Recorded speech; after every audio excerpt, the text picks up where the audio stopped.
Starting with the K car. Oh yeah, these babies saved early 80s Chryslers from financial decimation. Remembered fondly for being front drive, inexpensive to produce, and absolutely plebeian, this efficient series was versatile and it had many variants. It was designed to be an economy car with limited engine choices, primarily a dinky 4-cylinder engine claiming between 30 and 40 miles per gallon. The K car was the basis for multiple Chrysler vehicles once the launch of the Reliant and Aries standard entry-level vehicles pulled them out of the financial ground a little bit. There were the Dodge Aries, the Plymouth Reliant, the Dodge 400, and the Chrysler LeBaron. By the mid-1980s, however, the decision proved itself successful, with over 50% of Chrysler's profit coming directly from the K-car brands. Naturally, you could give it the classic 80s do-up. The snazzy wooden belt around the outside, the CB radio, the Landau roof, and even velour bench seats with button tufting. Ah, the 80s. As disrespected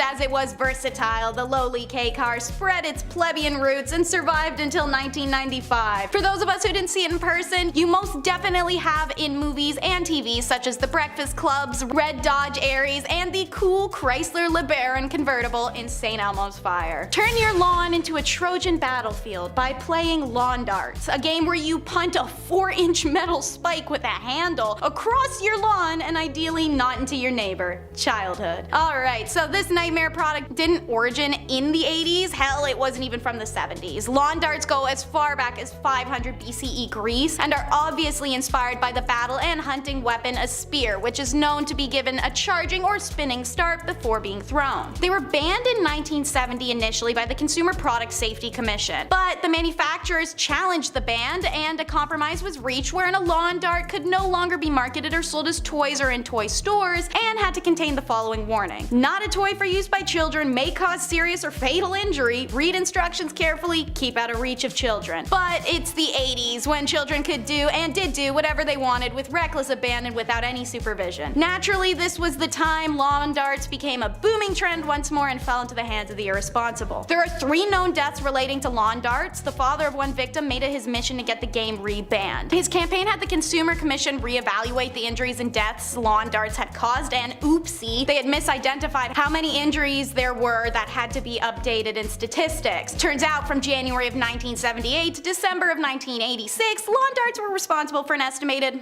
6,100 hospital emergency room treated injuries, and approximately 81% of the victims were under 15 years old. So yeah, in 1988 the commission voted to ban lawn darts sale completely. And as stated, Damascus Steel is next on our countdown, coming in at number 8. Some of y'all may have heard of this one by now, especially if you're a regular viewer on our channel. If so, lots of love, and if not, join the fam by subscribing to the Hive. But anyways, what is Damascus Steel?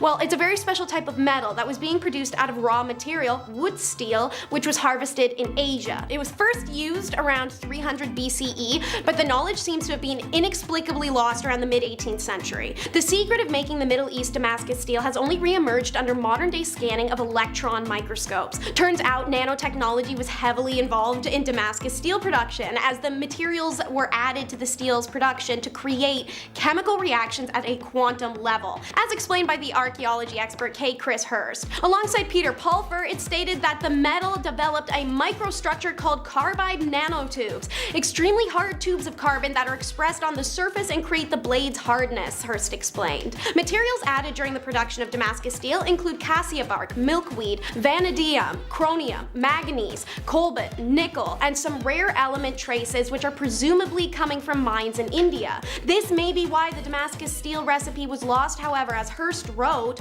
what happened in the mid-18th century was that the chemical makeup of the raw material altered, and the minute quantities of one or more minerals disappeared, perhaps because a particular load was exhausted somewhere in the world. Next up is a bit of an oddball. It's the Oxford Bell batteries, number 7, and unlike most entries on this list, scientists could probably figure out how the Oxford Bell batteries worked literally tomorrow if they tried. But why aren't they? Well, see, in order to do that experiment, they'd need to end another experiment which is somehow inexplicably kept going for, Yet over 180 plus years on accident.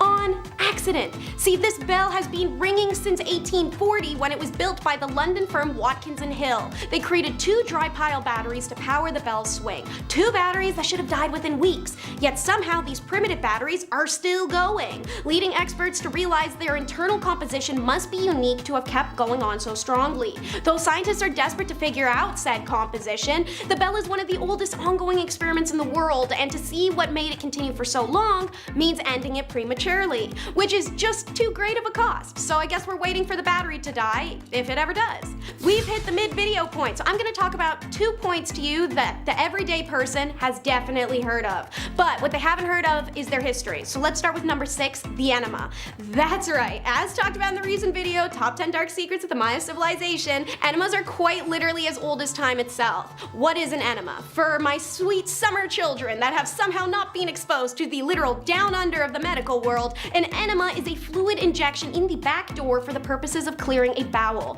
However, cultures in pre-Columbian times and quite a few others did use it for ingesting substances to get a quicker effect. The earliest medical text in existence, Egyptian Eber's Papyrus of 1550 BCE, mentions the enema, which they believed was invented by the god Thoth. The Olmecs, who predated even the Mayans, used enemas for rituals as well as for disease, as did the Mayans, as documented during the colonial period, e.g. in the Florentine Codex. Heck, in Parisian society, they were doing enemas as many as 3 a day. Louis XIV was said to have taken over 2,000 in his lifetime. Enemas were known in ancient Sumeria, Babylonia, India, Greece, and China. The indigenous of North America, even though far removed, independently discovered them as well. In fact, there's hardly a region in the world where people did not discover or adopt the enema. And as a result, we can't actually say who invented it first and who shared the information with who. It seems as a whole society collectively agreed we should put some stuff back there and see what comes out. The second one you've heard of, and I'd be worried if you didn't, is feminine hygiene, number 5.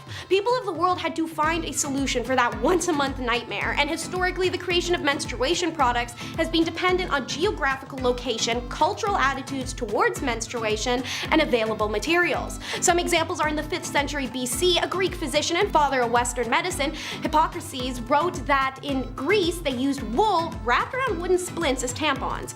As documented in the 10th century, however, they also fashioned wool into rags that they would simply fold and tuck. This information comes to us from the lovely story of a woman who is said to have thrown one of her used menstrual rags at an admirer in an attempt to get him to leave her alone. Ancient Egyptians are thought to have used papyrus fibers in a similar fashion to the Greek tampon. Their strategy was more like rolling a very tight scroll that would act as a cork, as papyrus isn't absorbent. Ancient Japan also used paper in a similar fashion. Some indigenous populations used grass mats, which women would sit upon in lodges meant for those who were menstruating. The naturally absorbent grass would just soak everything up. Another popular indigenous style in North America was buffalo skin or moss. And last but not least, in ancient Chinese culture, sand or dried grass was tightly packed and then wrapped in fabric before being used as a pad-like device for protection, although ovular versions of this were made to be inserted in a tampon-like fashion. All in all, just like our last point, multiple cultures conjured up their own solutions for menstruation, and many of them were decomposable. It's not possible to know who made them first as a result, but it's quite obvious everyone had their own answers. Next up is an invention that Mythbusters couldn't even figure out. It's the heat ray, number 4. Greek mathematician Archimedes is one day sat down and dreamed big, and what he developed from that was the heat ray weapon that defied, as mentioned, even the skills of Discovery Channel's Mythbusters to replicate in 2004. This weapon is quite simple. To quote, it's quite literally ranks of polished bronze shields reflecting the sun rays at enemy ships. The ships were moored within the bow and arrow range, and according to legend, the Roman ships burned by the collective condensed sunlight shining from these mirrors. Ship after ship in the Roman fleet caught fire and sank into the Mediterranean. Although Mythbusters failed to reproduce this ancient weapon and declared it a myth, MIT students succeeded 1 year after the MB experiment in 2005. They actually managed to combust a boat in San Francisco Harbor. Sadly, the heat ray, if it did exist in the olden times, did not save Archimedes. The Roman soldiers eventually breached Syracuse's walls, and despite orders from Claudius Marcellus that Archimedes not be harmed, one of the invaders killed him during the sack of the city. And the seismoscope is next up for number 3, and it's the first earthquake detecting tool in history. Yet you wouldn't guess it by looking at this ornate golden dragon festooned toad surrounded vessel from around 132 AD. The basic premise was as follows. When time the Earth, well, quakes, one of the dragons, each representing principal directions of the compass, would spit out a bronze ball into the toad's mouth, indicating the direction of the quake. The instrument was said to have detected a 400-mile distance earthquake, which was not felt at the location of the device. But to this day, no one actually knows what's inside the artifact or how it works. If we want to find out, we'd have to quite literally break the thing, similar to the Oxford bells. Some say it could have been a simple pendulum-based system, but the exact science remains a mystery. Number 2 is the iconic Roman concrete. Why is it iconic? Stamina, baby. You can't even breathe near modern day pieces of cement without blowing a damn pothole in the thing. Yet the Colosseum still stands after what's essentially, in my tiny brain, a bajillion years. Why is that? Ash. Not as in it was like ashy, slap some lotion on it, but like actual volcanic ash. Researchers have worked in recent years to uncover the secret of this ancient concrete's longevity, and the secret was in front of their faces the whole time. An article published in 2013 by the University of California Berkeley News Center announced that the university researchers described for the first time how the extraordinary stable compound calcium aluminum silicate hydrate, abbreviated to just CASH, binds the material. The process of making it would create a lower carbon dioxide emission than the process of making modern concrete. Some disadvantages of its use, however, is that it takes longer to dry, and although it lasts longer, it is weaker. Did the Romans add ash intentionally, recognizing, even without all the big sciencey words for it, that it added to the longevity?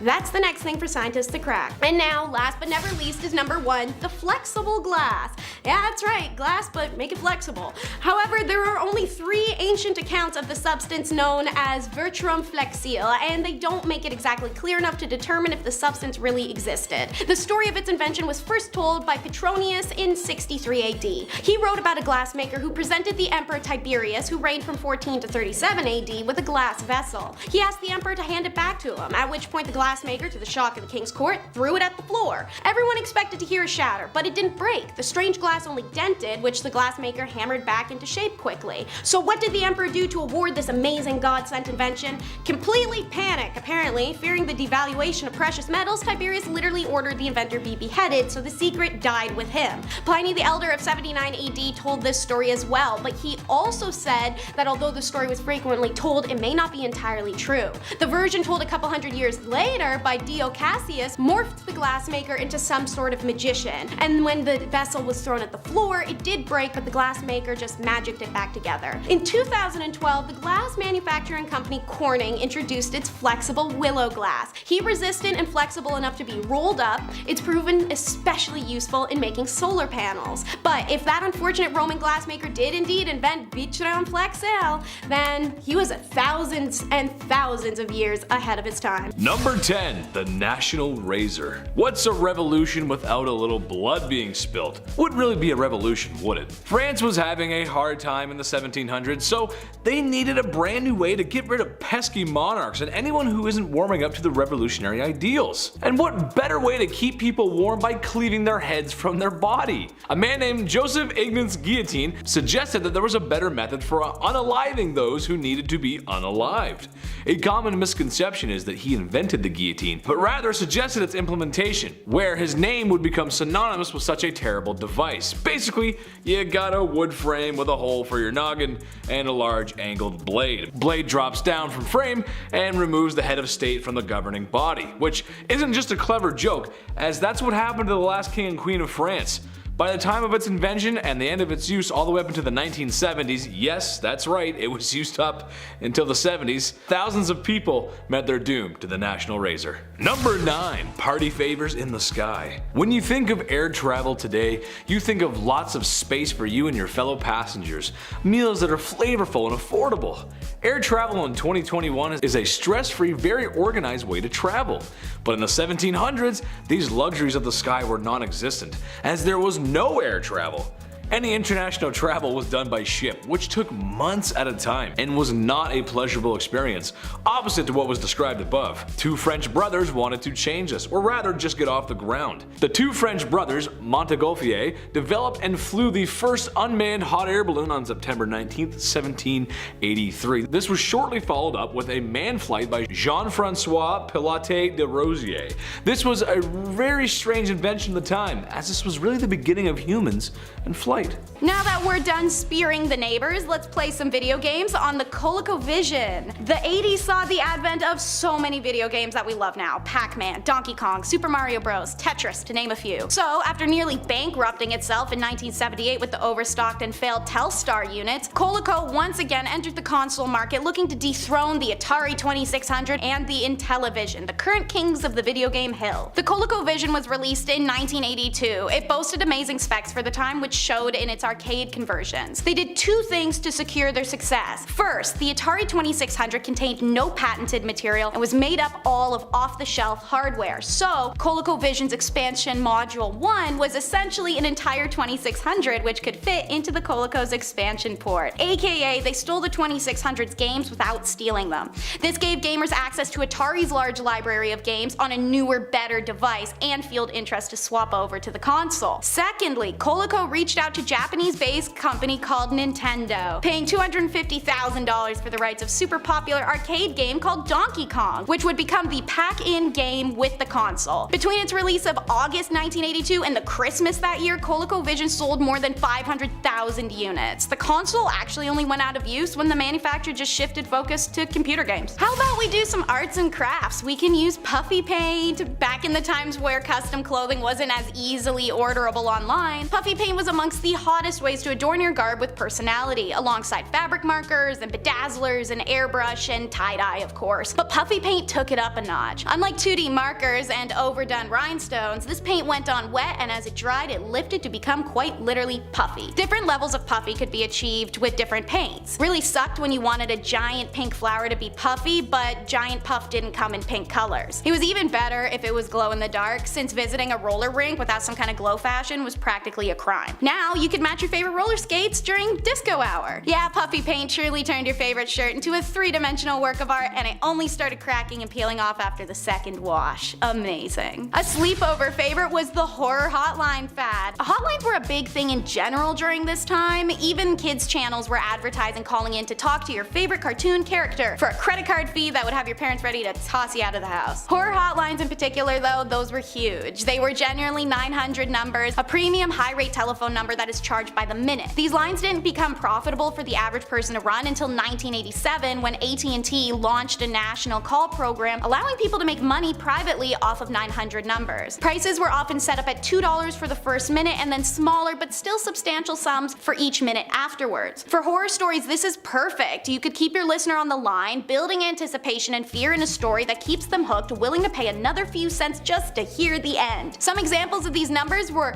1-900-909-DARE, based off of the 1976 evil horror movie that is literally about being possessed through a horror hotline, 1-900-490-DEAD, which was a zombie hotline, 1-900-660-FRED was used to listen to the terrifying dialogues of Freddy Krueger. I could go on, there's truly hundreds of these. 900 numbers tapered off due to the increased regulation in the mid-90s. This is because even though these numbers, very obviously aimed at children, did instruct anyone under 18 to ask parents for permission before calling, most did not. This resulted in some exorbitant phone bills and angry parents. The FTC made it illegal in 1993 to advertise 900 numbers to children under the age of 12 unless it was educational. Thankfully, adults are still able to use them for their version of entertainment, if you catch my drift. Another kid-aimed item was Freezy Freakies, which sounds way more inappropriate than it actually is. These are actually the item on the list that if it were to come out again, exactly as it had been in the 80s, it would still sell nowadays. Kids who grew up in the Northeast were pretty invested in this fad that might have gone unnoticed in warmer areas. It's a thick winter glove that when the temperature dipped below 40 degrees Fahrenheit, an image would suddenly appear on the material on the top of your hand. 30+ designs were released, the most popular being a robot, a unicorn, rocket ships, ballerinas, rainbows, snowflakes, and various sports themes, though the I love snow with a heart were the most popular amongst all ages. The secret to the $13 Freakies was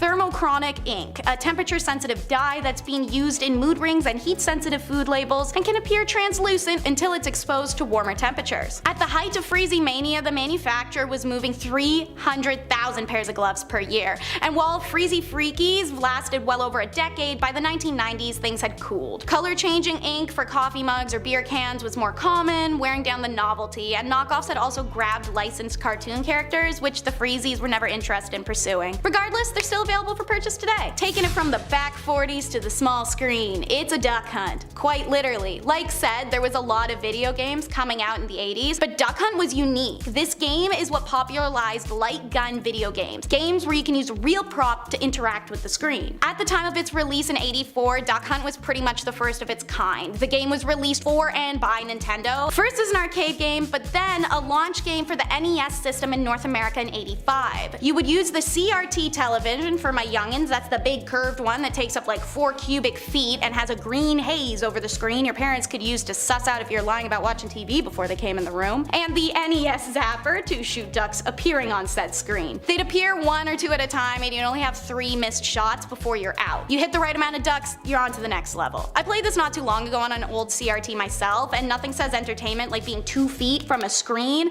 and getting made fun of by your best friend for getting game rage at an '84 video game. Beginning with the nationwide rollout of NES in 1986, Duck Hunt was one of several titles Nintendo included in a pack-in game with some of its releases. It remains the most sold out shooting game in the world. One fun tidbit I'll leave you with is the legacy of the Duck Hunt dog. It's only known by this name and would accompany players in certain game modes, notorious for laughing at you whenever you miss. The dog went on to cameo in another NES game, Bill Barker's Trick Shooting, but he also cameos in 2006 Wii Play and in 2011 Wii Play Motion. In 2014 Super Smash Bros., the dog and one of the ducks appear collectively as playable characters, and the Duck Hunt team and stage reappear in the 2019 Super Smash Bros. Ultimate. In 2015 film Pixels, it's the dog's best appearance, a cameo where it's given a trophy by the aliens and adopted by an old woman. The most memorable name on the list has to be Blockbuster. I can smell old carpets riddled with soda and mildew now. Nothing says luxury like wandering here on a Friday night to rent a copy of the newly released River's Edge and crush on a young Keanu Reeves with your bestie. In 1985, the first Blockbuster opened in Dallas, Texas. Yeehaw! At the time, most video rental stores were private ownership and offered a limited selection of titles. Seeing as Blockbuster had some 8,000 tapes displayed and readily available and a computerized checkout process, well, the first store was an unsurprising success and they expanded rapidly. They eventually became the largest providers of in-home movie entertainment and expanded to video and board game rentals as well. By 1985, Blockbuster was America's leading video chain with some 400 stores. By the early 1990s, Blockbuster launched its 1,000th store and expanded into the overseas market. While in the 80s they reigned, the 90s they fall. In the mid-1990s, the DVD made its debut, and with it came Netflix, the online DVD rental company, and Amazon video stores. Pay-per-view was an additional stab to Blockbuster's gut. The additional competition of being able to watch instantly without leaving home was just way too much. In 2004, Blockbuster tried to keep up with the online DVD rental service, but it just couldn't compete with Netflix's. On September 23rd of 2010, the company filed for Chapter 11 bankruptcy protection. By 2014, the last of the company-owned stores had closed, and that, kids, is how streaming killed the video star. No more monkeys jumping on the bed, especially when mom installs the waterbed. Oh yeah, these little baddies dominated the sleeping world for quite a while, and sure, they weren't invented in the 80s, rather the late 60s, but these beds were all the wave in the 80s. Get it? Seriously though, the 80s were the height of waterbed fame. It was as if they hadn't existed prior. After experimenting with chairs filled with cornstarch and even jello, Charlie Hall, a design student at San Francisco State University, hit upon the idea of a mattress full of water. Their advent suited the swinging 60s lustrous mindset. One company claimed that 2 things are better on a waterbed, and one of them is sleep. And Charlie Hall did sell waterbeds to Hugh Hefner to cover in Tasmanian possum hair after all. By 1971, Time magazine reported that in Manhattan, the waterbed display at Bloomingdale's department store for a while was the popular singles meeting place. But we're talking 80s, when the waterbed had successfully made the leap from lonely, luxurious bachelors to the suburban bedroom. At the peak of the waterbed craze in 1987, more than 1 out of 5 mattresses purchased in the US were waterbeds, meaning that they were more mainstream than a regular mattress. So why did mainstream vanish the way it did? Couple reasons. That sexual association, great marketing during the 1970s and early 1980s, became albatross by the 1990s. It also had technological shortcomings. They had very heavy wooden frames, required a hose to fill and empty. Moving them was disastrous, and I mean algae or leaks are a concern. Even nowadays, mattress retailers have expressed a client can lay on a mattress and love it, but learning it's a waterbed makes it an immediate no never mind. Mainly the reason's simple. Waterbeds emerged during a time where the culture embraced anything different, especially a product that embodied sexual liberation or creative freedom. We aren't the same anymore. Before Pokemon, Garbage Pail Kids were what got you sent home from school for not paying attention. Man, did parents and teachers hate them, but that is part of what made kids love them more. Everything about these cards was about irony and pun. tons, from the name to the art to the literal mocking origins. Garbage Pail Kids came out in 1985 as trading cards depicting a character having some comical abnormality, deformity, or terrible injury or disease, all with a humorous wordplay character name such as Atom Bomb or Blasted Billy. Many of the cards' backs feature puzzle pieces that form a giant mural, while others vary depending on various series, from humorous licenses and awards to comic strips. The cards were actually made to parody the Cabbage Patch Kids doll franchise that was booming at the time as a boys' product alternative. And it worked! Garbage Pail Kids quickly became the coolest thing around, with over 800 million cards making in the hands of children everywhere. The cards even inspired a live-action movie and an animated TV show, both made in 1987. The movie was so bad it grossed out critics and earned several Razzie Awards, which is a satirical awards show for cinematic failures. Cabbage Patch Kids got the last laugh, however, after suing the producers of Garbage Pail Kids settled outside a court to remove the resemblance between the characters and to change the logo design. Production of the cards themselves continued, but by 1988 the sales had dwindled and a planned Series 16 was just never produced. These cards were banned, traded, and now collected. Some of these vintages are worth fortunes nowadays. 10 will be all about how one magic stone has a whole lot of uses. It's the Viking Sunstone.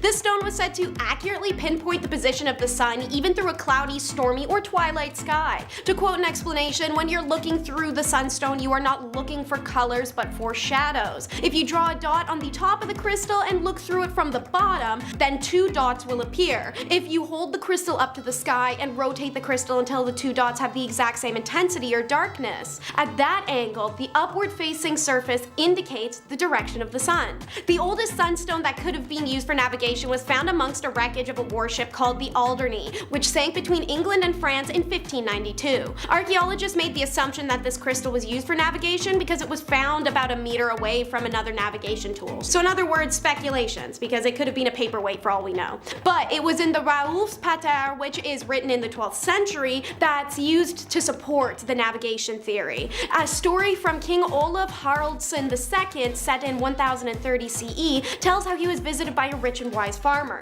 Said farmer tells the king he mastered the skill where he can tell the time of day and night even when the sky is hidden by clouds, without a sunstone. And so, to quote, the king made the people look out and they could nowhere see a clear sky. He then asked Sigurðr, the farmer, to tell where the sun was at that time. He gave clear assertion. Then the king made them fetch a solar stone and held it up and saw where the light radiated from the stone, and thus directly verified Sigurðr's prediction. Guess two things were proven true in that text: a farmer has magic powers, and Vikings use sunstones. And while I'm still on the Vikings, may as well bring up number 9, another inexplicable invention of theirs, the Uberfeld swords. Scandinavian words. I feel like my tongue is just gonna jump out of my mouth and run away trying to say them sometimes. You ever been to IKEA and just read that stuff? Anyways, what makes these swords so inexplicable? We aren't sure how they're made. Listen to this. We'll be learning about Damascus Steel in the next point, but it's believed the Scans may have borrowed this technique or even materials from the Damascus Steel process in order to make their legendary swords. To quote, archaeologists were shocked when finding these Viking blades because the technology needed to produce such pure metal wouldn't be invented for another 800 years. What reaffirms archaeologists' belief that the steel pattern was not just mimicked but actually shared between the Scans and the Middle East was a 9th century Viking grave that was found and excavated in 2014. Inscribed on the warrior's sword was 4/2 Allah, written in Islam. This could be a massive link between the two worlds that confirms the sharing of knowledge, or at least a steel for steel trade. Number 8. Puckle needs his gat. Ever since black powder first made it to Europe and Europeans figured out you could make big gun that go boom, people have been trying to come up with better and faster ways to make gun go boom. In the 1700s, the biggest issue with muskets and cannons at the time was reloading, or getting multiple shots off. Loading black powder weapons isn't easy. I'd say ask a pirate, but you can't. Those kind of pirates are all gone now. So to fix the issue of the day, a man named James Puckle invented the very cleverly named Puckle Gun. Basically, he just added more chambers of shot rotating around one barrel. Although his idea for the time was genius, in practice it wasn't very effective, as flintlock and black powder are really the main issue. clumsy, lots of smoke, and does not want to work in less than fair weather conditions. Number 7. Cotton Eye Joe. Dear YouTube gods, I am sorry that history is full of not so cool things, but here at BumbleBee, I'm the queen bee, and I'm here to give the buzz to my sweet honeybees. So in the name of good morals, monetization, and not getting smited, I'm gonna talk about your least favorite S word.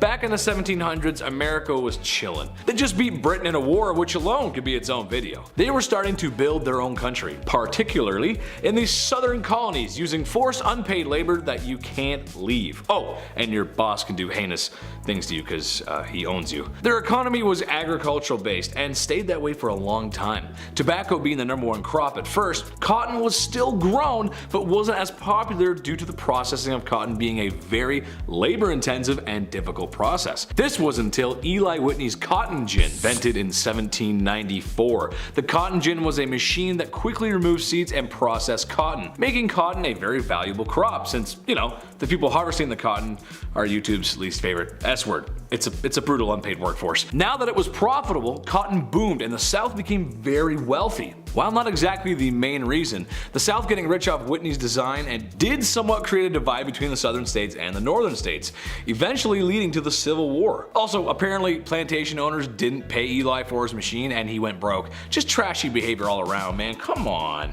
Number 6. Yes, I'm a Russian submarine commander. I actually couldn't believe this one myself, but the submarine was invented in the 1700s. Having designs and plans started in the 1500s, the first real use of a submersible vessel wasn't until 1775, named the Turtle, an acorn-shaped vessel with a crew of just 1. To me, it's just hard to think that in the same century we were beginning to master flight and sea travel. I also can't stop thinking that if there was a water ride that existed, it would be pretty cool if you went underwater in like a pod, like a submarine kind of thing. Just an idea for the mouse and the corporation. Of course, it wouldn't be years until after the Turtle that the submarine would see effective use. Or have a Scottish man play a Russian submarine commander in a really good movie. Russian submarine commander. Number 5. Dawn of the punch card. With the Industrial Revolution on the horizon, many things were about to change. Probably the most obvious at the time was factories. While not the first, Richard Arkwright's Cromford Mill in 1771 is what most resembles a modern factory today. Cromford Mill was the first water-powered cotton spinning mill and initially employed 200 workers. It ran day and night with 2 12-hour work shifts, the gates being locked at 6 a.m. and 6 p.m., permitting no late arrivals. Oh, he likes to keep a tight schedule. Yeah, I can see the beginnings of a modern factory, alright. All you're missing is Bezos and a couple of drones to make it modern. All jokes aside though, these early factories changed the very fabric of not only Britain, but also the world. I mean, where would we be today with all that lovely pollution and those great and fair working conditions? I bet there was benefits too. Number 4. The golden liquid. You drink liquid and then it's gonna come out of you. It's simple, it's science. But sometimes other fluids need to be drained. Sometimes you can have difficulty using the little boys' room. Personally, I'm still learning how to put down the toilet seat. I haven't quite figured that one out. How to make pee when a person cannot pee. Portly founding father Benjamin Franklin thought to himself as he was holding a kite in the rain. This is something I learned, which I didn't know, is that he invented the flexible catheter. Yep. Next time you feel a little weird because a tube is being inserted into a sensitive area, you can thank the man on the $100 bill. Invented in 1752 in order to aid his brother with bladder stones. It's strange though, you know, you think of a guy inventing other things, but in reality, it's a really important invention and something that's very common in the medical world today. I just hope to stay healthy long enough so no tube has to go near my founding father. Number 3. Pseudocool. Okay, so back in the 1700s, food was really hard to keep. For example, meat is packed with a salty brine in order to preserve it. It either has to be shipped overseas or last long enough through a cold and brutal winter. But plans for refrigeration were being drawn up, specifically the idea of vapor compression refrigeration. Not exactly the fridge that's in your kitchen today, considering there's, you know, still no main harnessing of electricity, which makes fridges run, but a brilliant idea nonetheless. While the fridge we know was still far away, it's crazy to think in the 1700s we had serious plans for one. While this was being developed, food was kept near lakes and snows in the winter. Runoffs from mountains were often used to keep drinks cool. I think this is something we all take for granted. I mean, could you imagine drinking room temperature milk or having a beef dinner that tastes saltier than salt? Looking back through history, it's interesting to see how humans persevere. As much as I love food, I don't know if I could stomach food from the past. Thank goodness we don't eat anything gross today. Hey man, do you have any canned cheese left? I'm kinda hungry. Number 2. Ebony. Ivory, living together in harmony. I honestly thought this one was older than the 1700s, but hey, here we are, invented in the year 1700 by a musically inclined Italian gentleman named Bartolomeo Cristofori. Unhappy with what was going on at the time, he decided to spice it up by changing out a few parts of some common instruments, and started using little hammers that strike quickly on chords and come back in hopes they would not dampen the sound. A little fine tuning here and there, and bada bing bada boom, you got a piano. I would attempt to make a joke about the piano, but let's be honest, no piano, no Elton John. No jazz, no Frank Sinatra. If you're asking me, that's a big problem. Number 1, ABCs. As someone who struggles with reading, this one makes me want to hide under my covers at night. I spent countless hours as a kid learning to read, and oh, man, the phonics lessons were brutal. And thanks to this invention, I can blame it all on the 1755 invention, the English Dictionary. Yep, that's right. One of the most influential too. Written by Samuel Johnson, it took 7 years to compile all the words I can't pronounce. He was commissioned 1,500 guineas for the project, which is worth about £250,000 today. Until the completion of the Oxford Dictionary 173 years later, Johnson's dictionary is considered to be the preeminent English dictionary and a huge achievement in scholarship. I mean, you gotta give the guy credit for writing this.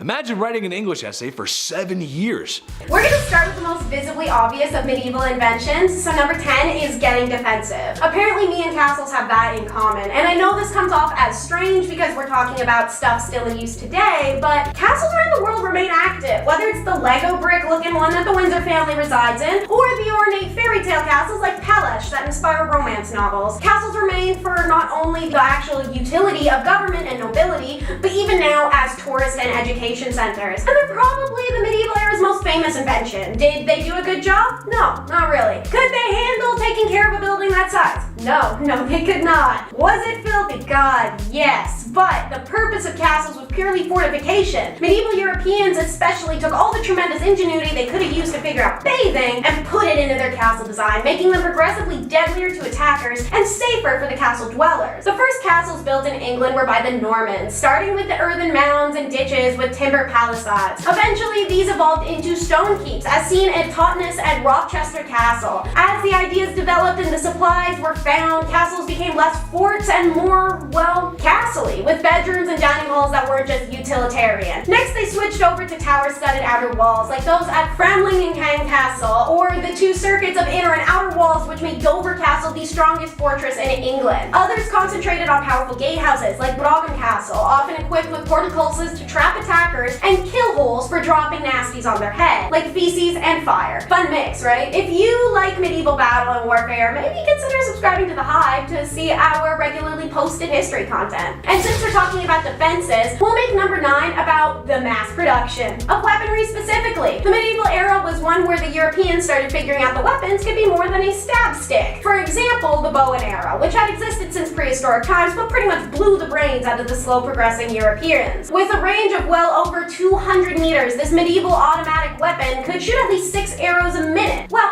the person using it could. The longbow's success depended on strength and training. Few people today could even draw a medieval warbow, something medieval archers regularly practiced from early in life. Some of the best longbows ever developed were in the 12th century England on the Welsh border. This specific longbow was used in the triumphs, such as the Battle of Agincourt from 1415, when English archers caused casualties of 10,000 French soldiers compared to only a few hundred English deaths. This was also an era where pew-pew powder was invented, and consequently a whole lot of weaponry utilizing the powder came out, such as the cannon, which developed in the later medieval period and was more efficient, but insanely dangerous to its users since they regularly went boom and were practically impossible to move. Steadily growing safer for users and deadlier to enemies, cannons were the weapons of the future. It wasn't long until the advent of the hand cannon, and then from there, we all know what kind of hand weapon utilizing pew-pew powder was invented. While it's important for the sake of war and safety, the downside of this important medieval invention is now it is simply too accessible. Number 8, Nightmare Story. I don't know about you guys, but no matter how you present them, dolls are just creepy. Have you ever noticed that when someone has a creepy doll, it's never just one? There's always a bunch of them for some reason. I don't know, I wouldn't want the room to feel safe or welcoming after all. One man in 1871 said, "I know, let's make them even creepier by having them move themselves." The creeping doll, as it was called, was a doll-like automaton that had clock-like gears to simulate real human movement, with the addition of hidden wheels underneath to aid in the doll moving across the floor. Because, you know, the last thing I need is this doll creeping into my bed at night. Whew. Number 7. Gee, this cane is heavy. As people began to settle down after imperial monarchies went the way of the dodo bird, it was a good idea in everyone's best interest to limit people carrying weapons. If people didn't have swords, it could make another revolution a little less bloody. But what's that I hear from upper class wealthy people who don't want to listen to the rules that they make? Well, how about concealed and hidden swords? Yep, that's right. Cane swords were a popular fashion accessory in the 19th century. As carrying swords fell out of fashion, royal men needed to take swords with them for self-defense, or so they thought. Even women were concealing these hidden bladed inventions in parasols. However, it was socially unacceptable for a woman to have such possessions, let alone have the ability to know such training. As time went on, the hidden compartments that held blades were replaced with my personal favorite item, a flask. Number 6. Look at all these cool chickens. Let's face it, we all went through our awkward phases in life. And if you didn't live through the early 2000s as a youth, then bands like Linkin Park and My Chemical Romance just don't hit as hard. So when trying to find the weirdest inventions of the 1800s, I felt like closing my bedroom door and playing Green Day as I dye my hair because I'm super serious about how I feel. Why do I feel this teenage angst, you ask? Well, that's because there's rose-tinted glasses for chickens. Yeah, and they're cooler than me. Ugh. Yeah, little tiny eyeglasses for chickens, but they actually have a good use. They were designed to prevent pecking and cannibalizing other chickens. Ooh. The theory goes that if a chicken was wearing rose-tinted glasses, he couldn't distinguish between blood and what wasn't. That way they wouldn't attack each other. Yet another heartwarming comfort from the 1800s. Number 5. I'm coming out of this hole, partner. We enjoy many luxuries in the 21st century. Warm houses, everyday appliances, and the freedom to shout profanities at strangers on the internet you slightly disagree with, but you give them the business anyway because it's been a bad week and you deserve it. But probably what we should all be thankful for is modern medicine. Back in the 1800s, it just wasn't where it is today. A great example of that is safety coffins. A truly grim situation. A medical doctor has declared you dead. Now you are being buried alive. Have no fear, friends, because you had enough money for a safety coffin. The coffin contained a device or means of various designs, which was to alert the living of your mistaken burial and hopeful resurrection. The very rational fear of being buried alive most likely was spun from fiction and news at the time, with the occasional case happening here and there. However, I'm of the opinion it should be a never ever kind of thing. Yeah, no thanks. Number 4. Your bad hair day has just been terminated. Oh, to live in a time of industrial revolution where machines go and go. I'm sure that all this heavy industry won't enable bad practices of corporations and usher in the destruction of our environment. Pfft, no sir! This is the age of machines, and if machines can help with one thing, it most certainly can aid in another. May I introduce you the Rotary Hairbrush? Why brush your own hair when an overcomplicated machine can do it for you? At the time, it kinda made sense. Machines felt like they were the way of the future. They were kind of right, but at this rate everything in the home would have intricate pulleys or a steam engine attached. Steampunk, anyone? Number 3. Full of air. The Industrial Revolution changed the world, we can't deny that. That can also be said for the steam trains. But what about pneumatic power trains? Back in the 1800s, a man named Alfred Eli Beach came up with such a design. Prior testing had proven useful enough to build a larger demonstration in New York. So he built a tunnel to test his air-powered train. It only ran a short distance, but the train held 22 people and was controlled by a roots blower nicknamed the Western Tornado. That was also my nickname in high school. Sadly, the project didn't receive much support from the government at the time, and other methods for trains eventually took over. Unfortunate, because it sounds like Alfred Eli Beach was very dedicated to the project, as he put up a very large sum of money to the project. The tunnel that housed the short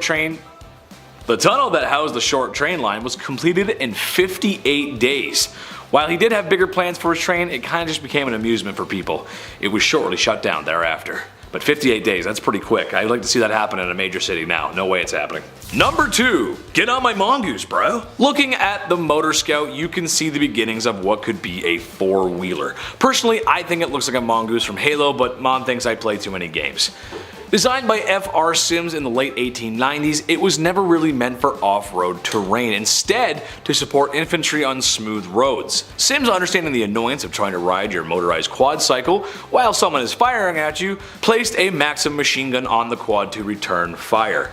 Which is strange, because usually these things require a team of soldiers to operate. He also added an iron shield for a little extra protection. It is too bad that the next major conflict would have a lack of usable roads and more trenches than anything else. While it never did see combat, it was somewhat useful, and would later inspire Sims to design the first armored car. Number 1. Bro, trust me. Everyone has a favorite article of clothing. For sports fans out there, it could be a lucky jersey, but back in the 1800s, there was an article of clothing no British soldier could be without: the cholera belt. What does a cholera belt do exactly? Well, it helps to prevent cholera. I've got good sources, bro, trust me. The running not so scientific theory at the time was that any abdominal issues and sickness was caused by a chilly belly. So simply make your tummy warm and voila, cholera has been prevented. British soldiers in India were often given the belts unaware of the biohazard that was an epidemic. The belts were just flannel that basically wrapped around you. It's a good thing we're not superstitious today and would never buy into such ridiculousness. Kicking off the list at number 10, astronomy. You ever want to date somebody, but they're a Libra and you're a Gemini? Oh, ain't that the worst? Look, dating apps even have this now as a feature. You can write down what your symbol is, like, hi, I'm Kyle, I'm a Leo, and I love waking up early. Those are real bios for real people, and we have the Mayans to thank for all of this. The Maya studied the stars. They were the pioneers of our calendar, which I'll explain a little bit later on, but they also created lunar months. They figured that 81 lunar months added up to 2,392 days, meaning that one lunar month is 29.53 days, incredibly close to our modern moon month, which is crazy. They nailed it that long ago. They also studied Jupiter, Mars, and Mercury. They studied where each planet travels to and when. If you're a Libra, like me, smash that thumbs up. I'm a late Libra too. We're just trouble. We're the worst of the worst. Number 9, the Mayan calendar. It's 2022, which means the world thankfully did not end in 2012, but the Mayan calendar predicted that on December 21st, 2012, apparently it would be this massive doomsday. No meteors hit, that was all false, that wasn't a real thing. Thanos didn't snap any of us away, nothing like that happened. But that day did mark the end of their 5,125 year-long calendar. Yeah, and you thought you were a planner. Okay. The Mayan calendar is extremely accurate. Their calendar is 10,000ths of a day more exact than the calendar that the world uses today. They're that precise. We have leap years and stuff just to try and correct it. They used 20-day months and had 2 calendar years. They had a 260-day sacred round and then a 365-day year. Every 52 years, these 2 calendars would coincide with one another, and this was referred to as a bundle. Imagine if we still had this now, that'd be so confusing. Like 10, 9, 8, what are we saying? 7. Number 8, papyrus. I heard Egyptians like paper. Well, you're gonna be doing a lot of paper rolling when you're living in a van down by the river. Huh, strange. I think I've heard that somewhere before. Yes, the Egyptians gave the world papyrus, which eventually would become paper. Writing stuff down before this was very difficult. It was inscribed in clay or stone tablets. That's hard. How is a stenographer supposed to do their job? Or when you get mad at an office printer for not working, you can't just break the tablet. We've all been there before, and if I were to make a list of the most important inventions of all time, paper would be on that list. Number 7, black ink. So you make papyrus paper, but what the heck are you gonna use to write on it? Ink. You're gonna use ink. Obviously. That's right, the ancient Egyptians actually invented ink. Now, they weren't the only ones, the Chinese also invented ink around the same time as well. But this video ain't about them. The ink used by the Egyptians was made from soot and ash from burning wood or oil mixed with water. Some of their inks even contained lead that would help ancient Egyptians bind the ink to the paper. But they didn't just use black. They had red inks made from iron-based compounds as well as blue, green, white, and yellow. It was a colorful place, and they were likely a colorful people. Number 6, the haircut. A little off the top, Ramses. Honestly, it's time for me to get a haircut too. Is there any mommy out there willing to cut a blue-eyed boy's hair? I wish. I could go for some home cooking too. Anyway, I digress. Yes, the Egyptians very well may have invented the haircut or at least regular grooming practices. Having long hair just wasn't in their culture, and honestly, in the hot sun and sands of Egypt, can you blame them? I don't think so. When I was younger, I used to have my head shaved. I thought it looked good. It kinda did, but the main reason I did it was because it kept me cool. It was functional. It may surprise you that yes, we got hot summers in Canada. So I can understand why the Egyptians did that. That being said, they did manage to keep some of their facial hair because beards are like makeup for men. We just look better with them. We look good. It's a good look. Number 5, the plow. Back in the day when we started to move away from the hunter-gatherer lifestyle to more of a work the land and make a new farm lifestyle, Omari would go out into the field with his hoe and cultivate his land by hand. As you can imagine, this takes a hell of a long time, but we're a problem-solving species. That's why we got to where we are now. Enter the plow and the evolution of agriculture. So basically, you take your two favorite oxen and you connect them together, and you connect them to a beam of wood that shoots out behind to the plow handle and to the blade of the plow that would go into the ground and be dragged behind by the ox, breaking up the ground. All the farmer has to do is sow the seed. This simple invention changed everything, and it's still used in places where machinery is just unaffordable. Number 4, the calendar. No one would blame you if in the last 2 years you forgot what day it was. I know after spending a lot of time inside, I forgot what day it was, but every day is a Saturday when you eat spicy chicken wings in your tidy whities. Well, the Egyptians may have had one of the first calendars, and a gosh darn good one too. Their calendar had 12 months and over 300 days. The trouble is, after a while, it kind of got a little inaccurate. They did their best to fix it. I mean, clearly, if you look at the calendar, clearly it's the 5th of, well, I think that looks like 3 men walking in sand. And next month we have a special festival happening. It looks like it'll be a sunny day on the 12th of man with ball on his hat. Hieroglyphs are hard, man. I don't know. Number 3, clocks. Alright, so I'm not going to sit here and tell you the Egyptians invented the modern clock. No. But they did have to tell time, and as any dad or survival guru will tell you, the most reliable way to tell what time of the day it is would be that massive floating ball of plasma in the sky, the sun. Assuming it isn't a super cloudy day or anything. The obelisks we see in Egypt were not just fancy deco pieces. They were actually sun clocks, used to see how the sun would cast shadows throughout different times of the day. They even used it to figure out which days were longer and shorter. There was an even more interesting clock though, a water clock. It was basically a stone vessel with a tiny little hole at the bottom which allowed water to drip at a constant rate. The water marks spaced out at different levels would tell you how many hours had passed. This one's good because it worked at night and on cloudy days as well. Number 2, mummification. Welcome back to the land of the living, my friend. You've been gone for quite some time. Oh. Yes, the process of mummification, probably the number one thing ancient Egypt is known for, maybe besides the pyramids. While not the only civilization of the past to practice this, they kinda ran the show here. Basically, the pharaoh's corpse has to stay fresh so their soul can make it into the afterlife. The heart stays, but everything else is like a furniture after a bad divorce. It must go. The brain was stirred up like a family reunion square dance and drained like last night's punch bowl. But wait, horror fans, there's more. Lungs, liver, bladder, intestines, stomach, kidney, and basically anything you can scoop out with your favorite ice cream scoop is going. But don't toss them out though. Some of these organs were preserved in jars. Makes nice decorations beside the piles of gold found in the tombs. Yes, my liver jars. Oh, yes. Number 1, cosmetic makeup. The ancient Egyptians created makeup as far back as 4000 BC. That's a long time ago. And that's how long we've been obsessed with our looks. Yikes. Their makeup actually served more of a purpose than just looking good though. The eye makeup they used specifically was believed to cure eye diseases, which wasn't true, and would protect them from the evil eye, which, I don't know, could have been true.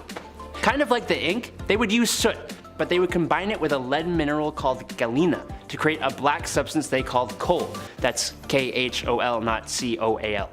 They had multiple colors actually. They would make green makeup by combining malachite with galena. Now, if you saw our bizarre beauty products and history video, you probably know that lead, even lead minerals like galena, aren't really great for you. But hey, anything in the name of looking good. Number 10, the bullet mousetrap. You might have heard me say that and said, what? Which is exactly what I said when I saw a mousetrap that's main killing potential was to fire a lead slug Minuteman style at a small rodent. It is no exaggeration to say that the difference between this mousetrap and a musket is that a musket weighs a little bit more. The mousetrap was loaded just like a traditional musket of the time, with black powder, a lead ball, and even a percussion cap. In all honesty, I'm not sure how you go about defending this mousetrap. Textbook definition of overkill. Also, you know, there's a loaded firearm in the house with a hair trigger that a small rodent could set off by gently grazing it. I like to imagine a fun family game of, do I no longer have a sister or was that just a mouse, after hearing a small musket fire inside the home. I also had to mention that while the immediate danger of a .32 caliber lead ball finding a new home in your stomach is frightening enough, black powder being black powder is very volatile and produces a lot of energy. Fire hazard. Smokey the fire safety dog does not approve. Number 9. Tea for men. Winding the clock back to the 1800s, you'll find pictures of distinguished ladies and gentlemen. And these distinguished gentlemen have the fullest and thickest mustaches ever grown by man. Much care is needed to maintain such a manly image. So when an established gentleman goes for his morning tea, it would be rather unfortunate to get his mustache wet and ruin his dashing good looks. An invention of the 1800s beckons to solve this issue with the mustache cup. Mustache cups were invented so the chivalrous men of the day didn't ruin their grooming rituals with a cup of Earl Grey tea. The cups had a small porcelain mouthpiece with a smaller hole for drinking, while the main piece would protect the stash. It may sound ridiculous, but it almost looks like a modern travel mug. So maybe they were onto something. For number 8, it's the Palm Pilot. Let's take a second and remember this pre-cell phone, the grandmother of handheld digital devices. PDAs, personal digital assistants for my young people, were truly beloved of the 90s, but none more so than the Palm Pilot, which took everyone by storm. A businessman glued to his Palm Pilot was an ongoing cliche in 90s movies. They could check emails, work on documents, they had little games on them as well. They came with a writing stylus that would only work on the screen of that device. Convenient until you lost yours and had to go out and buy a new one. Yes, they truly had all the features of a futuristic parking meter with its unlit display and few hundred kilobytes. This device is laughable if you have an 8GB phone because you have the memory storage of 16,000 Palm Pilots. The toy that could get us all out of absences at school, Talk Boy, is number 7, the perfect symbol of 90s tech. Clunky, obsolete, tied to a beloved 90s franchise and featuring a payoff that, for the time, was an amazing novelty. It was seriously just a video cassette in a little player upon which you could record and play back your own voice or somebody else's. No part of that setup is still relevant whatsoever. The audio recorder only had 2 features,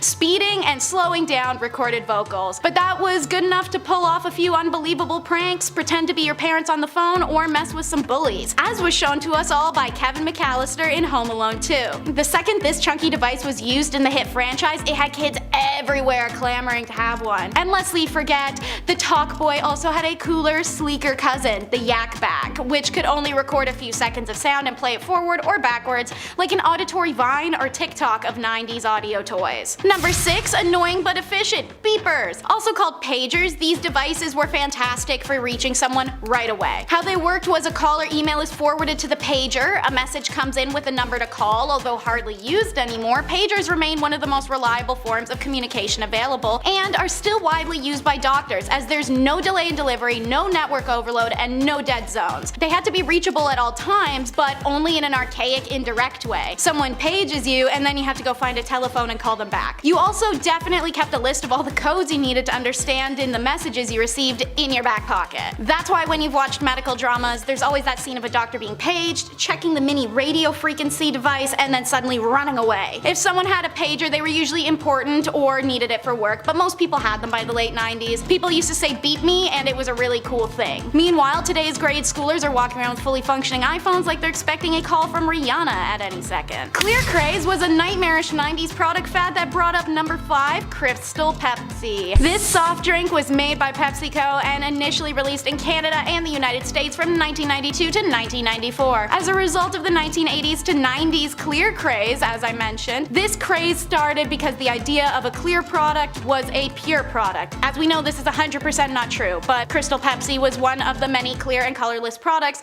released by manufacturers such as Soapsoft, Miller Brewing Company, Palmolive, and more. In Crystal Pepsi's first year, it captured 1 full percentage point of US soft drink sales, or approximately 474 million, the equivalent to 889 million in 2021. By late 1993, the manufacturer discontinued the beverage. In 2013, a video of Kevin Strahl drinking a vintage 90s bottle of Crystal Pepsi went viral. This video alone sparked tens of thousands of petition signatures to bring the drink back. Even billboards were erected to demand for it. This interest from this campaign led to an official response to Strahl by PepsiCo on June 8th of 2015, commenting on the YouTuber and his fans' commitment and enthusiasm with the teaser of the drink's return. And so in mid-2016, Crystal Pepsi was released across the United States and Canada, promoted with a retro-style website and marketing video. The funny thing is, it tastes like normal Pepsi. You may not remember the item, but your ankles will. Number 4, the Skip It. Whew, my shins hurt just thinking about it. During its initial release in the 1980s, the Skip It toy became a commercial success through its advertisements on daytime TV such as Nickelodeon and Boomerang, as well as other children's programming. It was based off of the toy of the exact same concept, the Lemon Twist from the 1960s. A Skip It is a weighted plastic ball that ties around the ankle. A stretch of cord in between your ankle and the ball is skipped over as you swing the weighted ball around 360 in a circle. Oh yeah, those suckers could whip back at any second and give you a bruise that even a Razor scooter could be envious of giving. Sometimes they were super fancy, making noise, having cool designs, or flashing lights, things of that nature, for the cool kids of 4th grade. Time magazine included it in their 100 greatest toys ever, and it's actually still available for purchase today, but considerably less common and less popular. The equivalent of psychedelic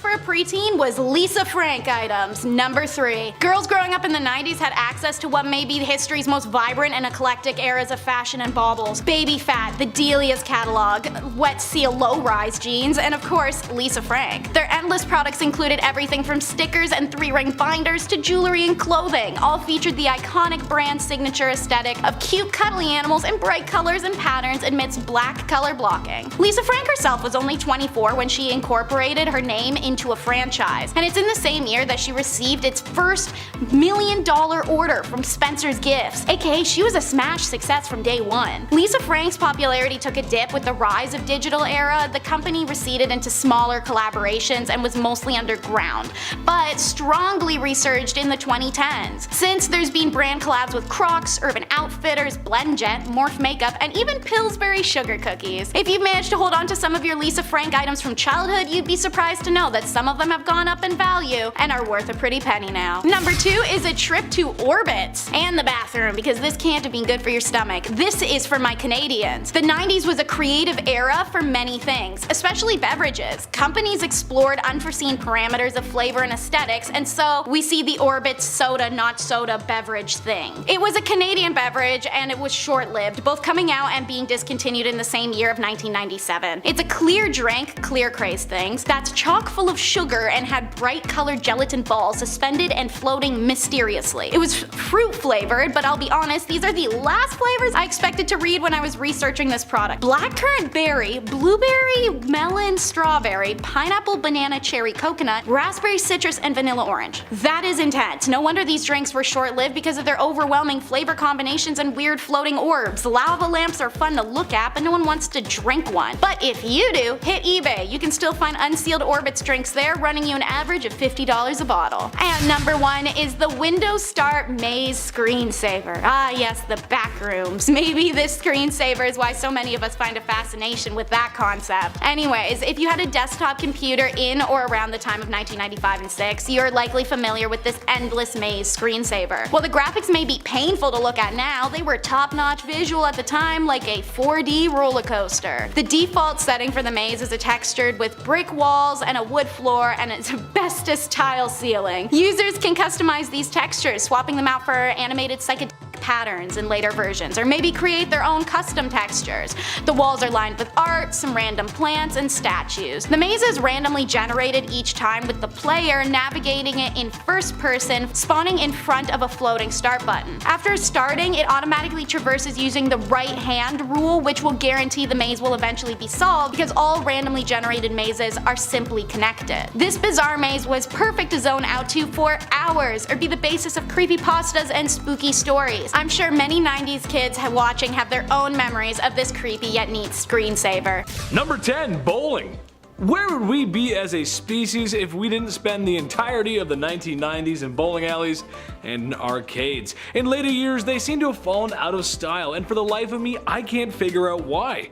Where else for $20 a person can you spend time in a large building with the heat on and the youngest people besides you and your friends is a league of retiree bowlers saying questionable things in the lane beside you? A blue carpet with planets and rocket ships has the same amount of character as the musky clown shoes you wear as you approach the snack stand. A waft of radioactive nacho cheese assaults your nose as the bubblegum chewing student behind the counter asks if you want another room temperature domestic beer. Nice. The foam and bacteria forming in your stomach is a classic tale of a bowling alley tucked away in a Midwest snow-covered state. Nice. Now, with my colorful depiction aside, let's get to the history. None of that glory would be possible without the Egyptians. Yes, they invented bowling. No nacho cheese and weird animations on the TV, but it was still bowling. The ball was made of rope and leather, or sometimes rock, as were the pins. Throw it at the pins, simple, that's it. That's bowling. Number 9. Math. Oh, math. You remind me of a simpler time. A time when I was bawling my eyes out while my dad asked me over and over again, "What is 9 times 3?"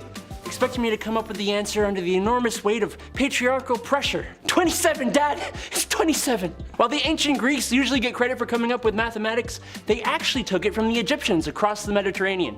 And then, yes, they improved upon it. The Egyptians used a numeral system that helped them solve equations involving multiplication and the absolutely disgusting fractions.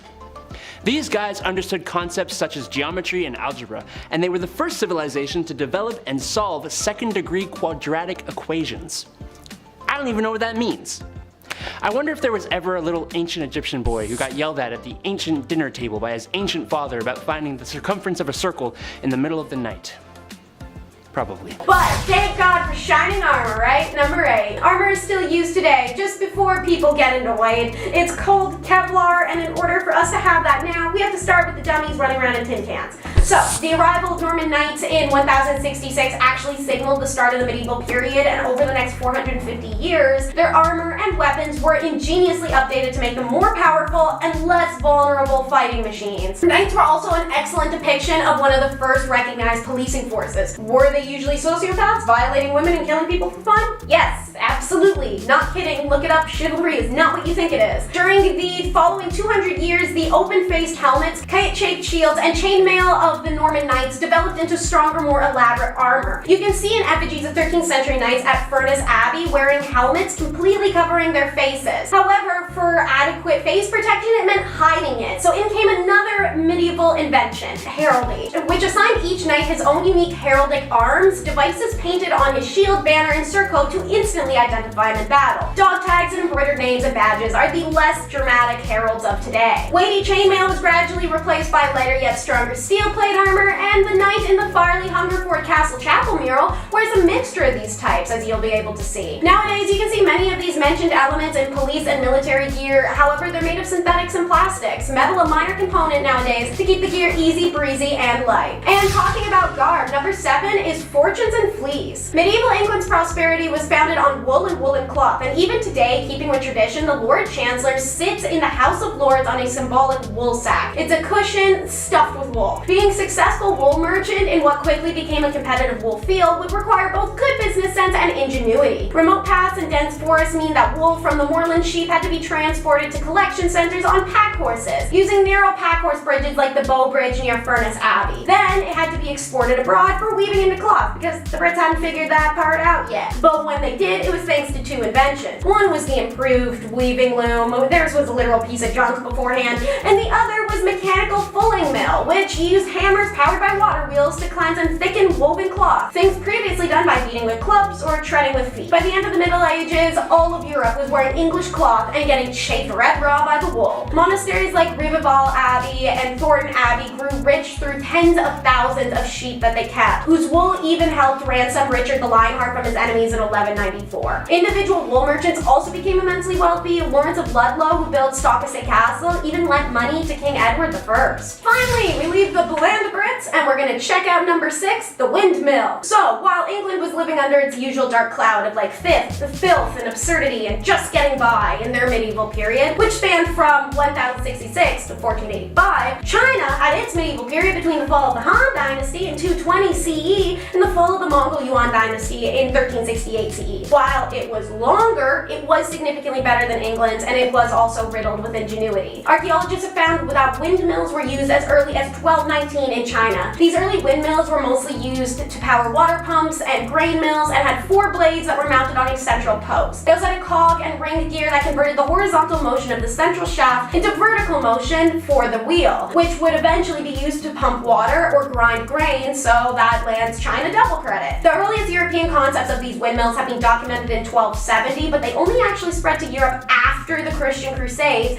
sometime in 1291. Nowadays, windmills are progressive forms of energy collection and conservation. Shout out to my big bro, who's one of those crazy and brave people that climbs thousands of feet up in the air in these modern wind towers to maintain and repair them. For number 5, we thankfully get to take a trip to the public library, and it's in Italy. Now that's a vacation. So, the public library as we know it today was actually invented in the Middle Ages in 1452 Italy. Now, before y'all go in the comments and start that crap, oh, Teresa, what about the Library of Alexandria? What about the Imperial Library of Constantinople? Shut up. Public library. Big important word right there. Public. So many massive libraries, especially those lost to history like the 2 I mentioned, were not public. That's also why we have no idea what the hell was lost in them, so congratulations to the dinguses of the past who gatekept knowledge so hard it's just gone forever. The Library of Malatesta Novella in Cesena, Italy is widely regarded as the first ever public library in the world. Up until this, libraries were largely closed and utilized by very few people, such as scholars, tutors, and nobility. The public library that first opened up in Cesena was owned by the city municipality and gave people the opportunity to borrow and read books within it for free, something unheard of at the time and part of a knowledge to the people plan. But how are you supposed to read with such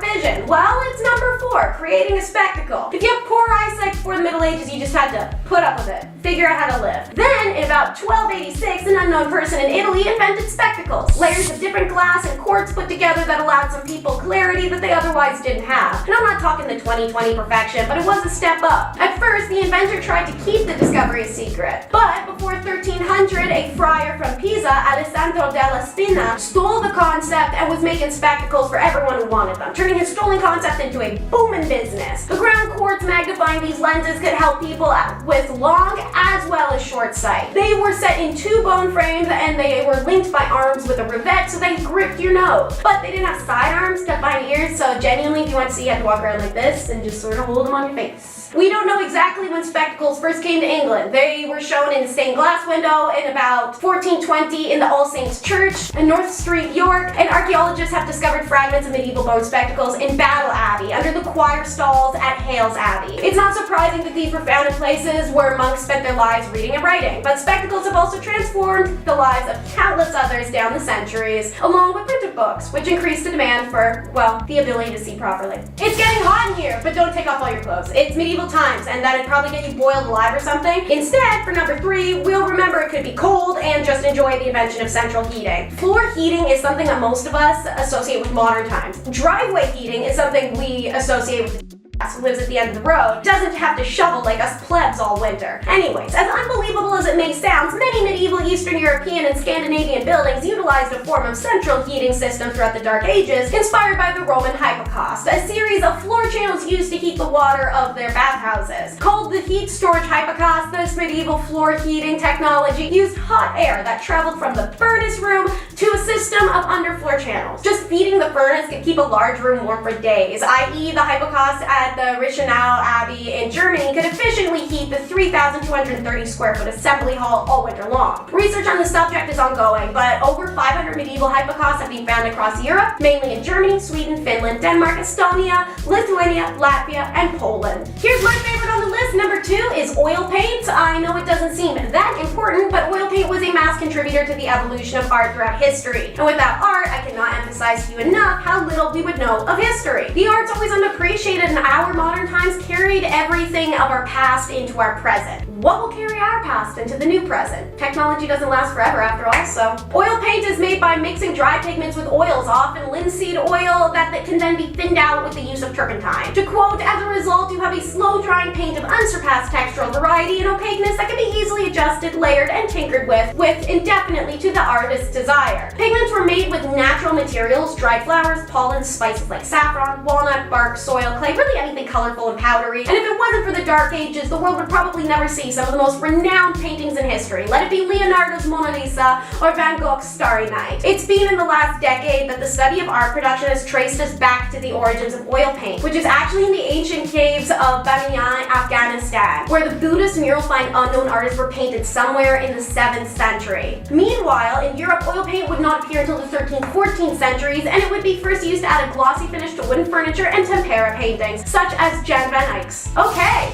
Last but never least, number 1 will be the advent of the Euro wine press. Let's all collectively say thank you to medieval monks for inventing the basket wine press. In the medieval ages, religious orders owned most of the vineyards in France and Germany. These vast lands produced large quantities of grapes and were a major source of income just like the wool, so monks had to use their ingenuity and invent the most efficient, time-saving, yet mass-producing methods of producing wine. So, as the European basket wine press was born sometime in the 12th century. Even though most of us have zero experience in making wine or its process, it's pretty much a given that you gotta crush some grapes to get the juice. The wine press did exactly how its name sounded, and it allowed hard-working medieval monks to produce even more wine with less work. The device looked like a large wooden basket put together by metal rings, whose large wooden discs can press and squeeze out as much grape juice as possible. Grape juice would then escape through the gaps in the basket and get collected to be further sifted and brewed into wine, which wasn't processed back then the way it is now, and it was like 80% alcohol, so it was probably some tasty stuff. And to start us at number 10 is the car phone. Our first dabbling with mobile phones ironically came in the form of our vehicles. These funky and clunky phones could be carried in briefcases that were to be stored and charged in the car, or were straight up just built into it. This could be in the center or backseat console, the dashboard, the driver's side door, endless possibilities. The car phone was at its best and most high-tech during the 90s and was definitely part of the very important technology for very important people fad and a mindset. If you weren't born to see them in person, perhaps you've seen them in 90s film and TV hits, shows like Seinfeld and Friends, and iconic scenes like in Die Hard when Bruce Willis is saving the day and they flip to a shot of Argyle oblivious of the chaos above whilst talking to his sweet honey on the car phone. I hope you have fast reflexes because Bop It is number 9. Originally invented in 1996, this handheld toy quickly became worldwide success and a popular toy, models of it winning numerous awards for electronic toys and games. To jog your memory or teach some new folks, the original game of Bop It has 3 main features. Bop It was a button on the side, Twist It was a twisting handle on the lower left side, and Pull It was a pullable handle near the top. The device would call out one of the 3 instructions, increasing the speed as the game progressed. Whenever the player fumbled or missed the call, the game was over. Players' scores are announced at the end of the gameplay with a cipher in which different tones represent different point values, and the maximum possible score is 100. The 3 were spread enough to require quick reflex and have 3 game modes: solo play, multiplayer play, and beat bopping, which followed a musical tone. This game was the first of what was later to become a series of Bop It games, relying on the same set of basic patents. Number 8, chocolate. When I visited the UK, the first thing I noticed was how much better your chocolate was. So good. I'm not sure what y'all are doing over there. Maybe it's just made with love. Who knows? But I'm a huge chocolate guy, and the UK nails it.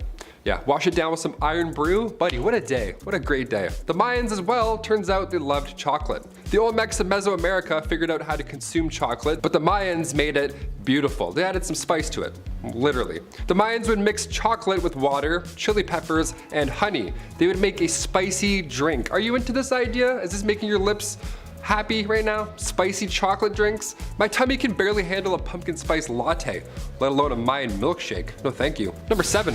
Math. One of the earliest uses of the number 0, being in mathematics, came from the Mayans.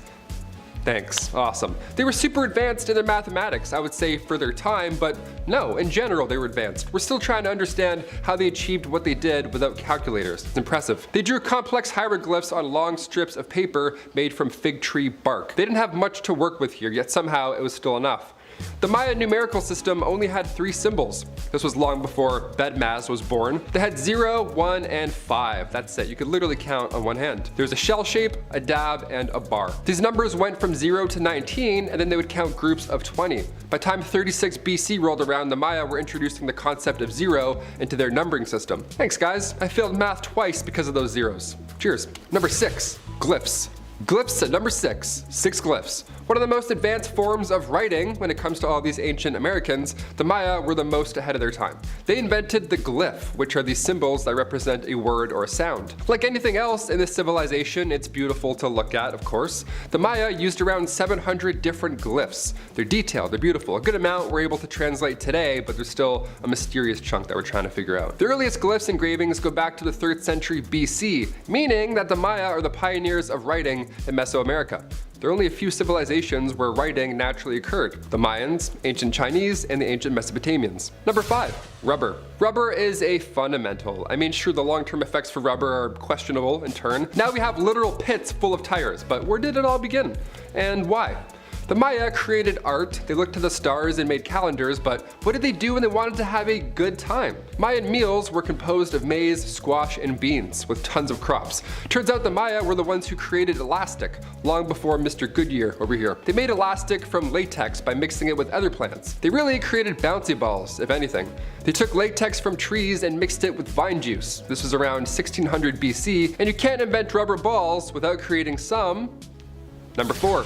Ball games. Yeah, imagine inventing a bouncy ball. You can now create any game you want. Any rules. You'll never lose again. How great is that? The Maya have pretty impressive ball courts. These games were all but fun, honestly. These were religious events. These games would last around 20 days on average, so I hope you warmed up that arm because you're going to be here for a while. The pressure was always on, also from the overlords, as these courts were built at the bottom of a sanctuary. Yeah, hey, no pressure, but your ex is here with Zeus. Break a leg. The go-to game was called Pocket Talk or Hodgepodge, and you had to throw a heavy elastic ball through a hoop. Instead of fist bumping at the end of the day saying good game, good game, good game, the losing side would either 1, not survive, dark, or they would have to give over all of their belongings, which also sucks. Yeah, a 20-day game, and then you'd lose all your stuff. That's horrible. What a horrible month. Number 3, art. Of course, we have to mention art. I'm not saying the Mayans invented art by any means. Each of these ancient civilizations had their own way of expressing the afterlife or life in general. Art was just everywhere. The Mayans specialized in decorating stone landmarks. There's only a handful of woodcut art pieces, but the most popular are these stone pieces from Copan and Corregua. They're extremely complex as well, obviously. Look at these. Rock climbers couldn't even get their fingers in these grooves. You know what I mean? Like, that's crazy. Yet somehow people made them. These zoomorphs here are giant rock sculptures created in the shape of animals, which are always fun. And of course, the Mayans are also famous for their wall paintings dating back to 200 BC. One of the most well preserved is at Bonampak. Look at this. This is incredible. We often look at Egyptians and their art, but this is incredible too. Often overlooked. Number 2. Laws. The Maya made their own ball games, they made their own rules, they made chocolate their own way, but they also created law and order. In a time where food and shelter was sparse, you would think it would be a lot like the Dark Ages, just a bloody mess, you know, full of thieves and bodies and bad stuff everywhere. Well, when you're the first civilization to create the death penalty, everybody is pretty well behaved afterwards. More than fair, yeah, fair. Taking the life of others was uncommon because of these harsh laws. I mean, you remember how those ball games would end, right? Yeah, imagine crimes.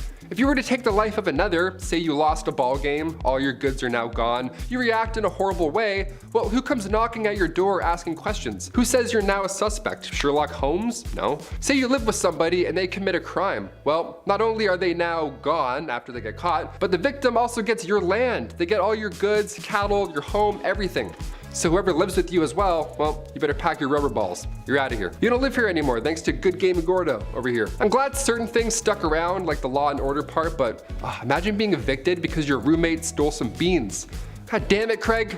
Don't do that. And finally, number 1, the underworld. Also referred to as the place of fright. Okay, save the best for last, we love it. Xibalba comes from Mayan mythology. Overseen, of course, by the Mayan death gods, Xibalba came to be in the 16th century Verapaz. The entrance to such a wonderful place was in the cave of Guatemala. So, splunkers beware if you're putting that on your agenda. Maybe avoid this one. Caves in Belize are actually known as the entrance to Xibalba, these water-filled caves again, and they span as far as 300 feet. That's a massive, evil front door you want to avoid right there. But you can't just grab a snorkel and frog kick your way to the underworld. It's not that easy. According to ancient Maya scripture, the Popol Vuh, this path once filled with dark obstacles, and when I say dark obstacles, I mean dark. I'm talking a river filled with scorpions and blood, combined with houses littered with bats and pure darkness. It's not easy to get through. It's like those haunted houses in Niagara Falls. It's really scary. This is why you don't cheat in Mayan ball games. You end up here. Do you want to be here? No. In fact, if you cheat in Monopoly, I believe you also end up here. Yeah, I'm talking to you, Stacy. Don't cheat.